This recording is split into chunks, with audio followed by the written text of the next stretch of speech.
நரியும் ஆமையும். ஒரு பெரிய காட்டுல ஒரு ஆமையும் நரியும் நண்பர்களா இருந்தாங்க.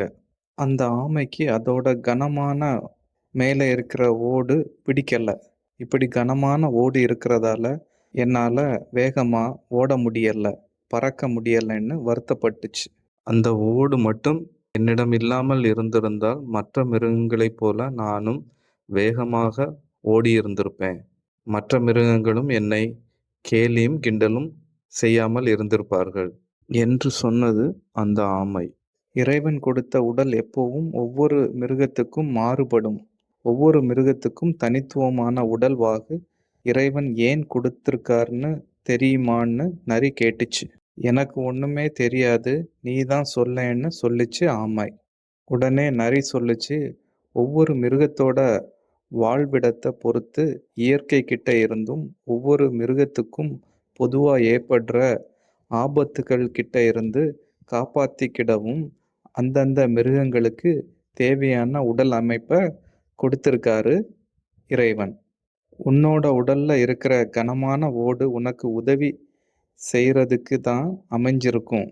அதனால அந்த ஓட்டை பார்த்து வருத்தப்படாதேன்னு ஆறுதல் சொல்லிச்சு நரி. இதை கேட்ட பிறகு ஆமைக்கு திருப்தி இல்லை.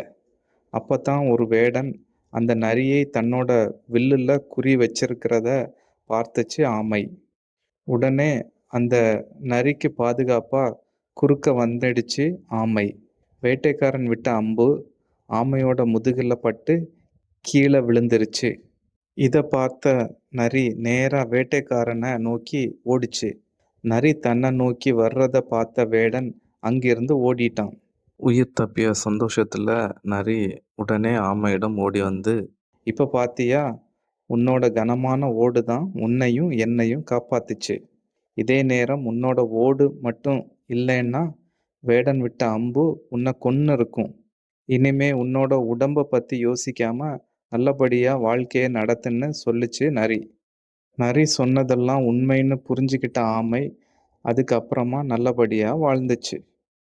நியதி. இறைவனுடைய படைப்பில் எதுவுமே வீணாக படைக்கப்படவில்லை. ஆமை தனது மேலிருக்கும் ஓடு தனக்கு பாரமாக இருப்பதாக கருதியது. ஆனால் அதன் மேலிருக்கும் ஓட்டினால்தான் ஆமை உயிர் தப்பியது என்பதை ஆமை நன்கு புரிந்து கொண்டது. This video is sponsored by BuyMote e-shopping app.